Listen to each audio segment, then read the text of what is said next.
Senator Simitian.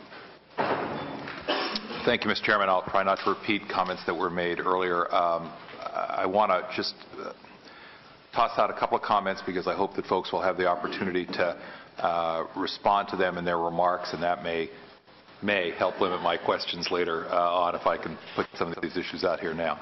The first is I just want to underscore the fact that this is a draft plan. It's called a draft plan for a reason, which is because between now and sometime, I think in January, there'll be an opportunity for public comment and critique, and that comment and critique will be incorporated, we hope, by the High-Speed Rail Authority, and we'll see a final plan. So I do think it's important for all of us to keep in mind that it's a draft plan, and I'd be interested in hearing from the authority what their thinking is about how they're going to incorporate public comment between now and January to produce what will then be a final plan, or at least we hope.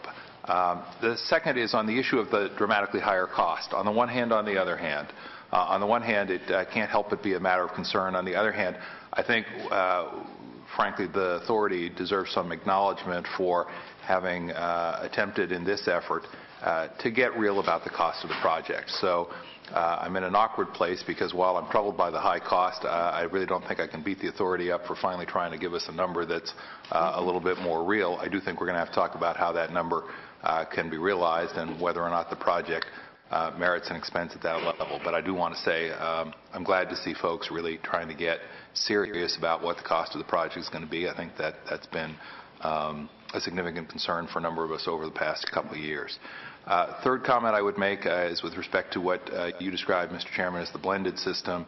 Along with my colleague Rich Gordon in the Assembly and our Congresswoman Anna Eshoo in the San Francisco Peninsula and in the South Bay, we proposed some months back that there were good financial, operational, and frankly public acceptance reasons to look at a different approach, which we described as a blended approach that used existing rail infrastructure more effectively. In terms of the San Francisco to San Jose corridor, for us that meant could we put aside the notions of a 60-foot viaduct? Could we get some agreement to stay within the existing right-of-way, at least substantially up and down the corridor? And could we see a scaled-back environmental impact report that did not anticipate a mega project that would overwhelm the corridor? All of that makes sense both in terms of finances, because it dramatically reduces the cost of a project along the corridor, and in terms of the viability of the project, it frankly makes sense in terms of minimizing or reducing to some degree the potential for opposition up and down the corridor as well. I do see that approach largely incorporated in the business plan. I want to acknowledge it. I want to say I'm pleased to see it.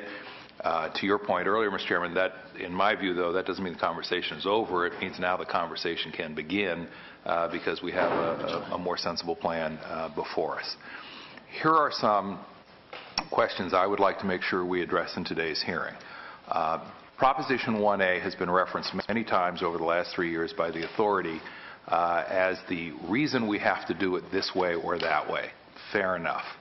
But the flip side of that is that there are a number of preconditions in Proposition 1A that says before you move forward with a project, here are some things you have to do. And here's what you have to deliver if you're going to be compliant with Prop 1A. Is the plan we have before us today consistent with Prop 1A? And if not, can it be fixed? And if it can, how's that going to happen and when's that going to happen? Because the Prop 1A issue cuts both ways. If it's the we have to do it this way because of Prop 1A is the response we get from the authority, which frankly has been the response we've gotten from the authority over the last 3 years, then compliance with Prop 1A has to be a necessary precondition to moving forward with the plan. The second thing is, I think and I'm pretty sure we're going to have this conversation today, is now that we have a more realistic number, where is the money going to come from? And what kind of assurance do we have that it's really out there? Because I think whether you want to talk about the $6 billion number that's on the table that's identified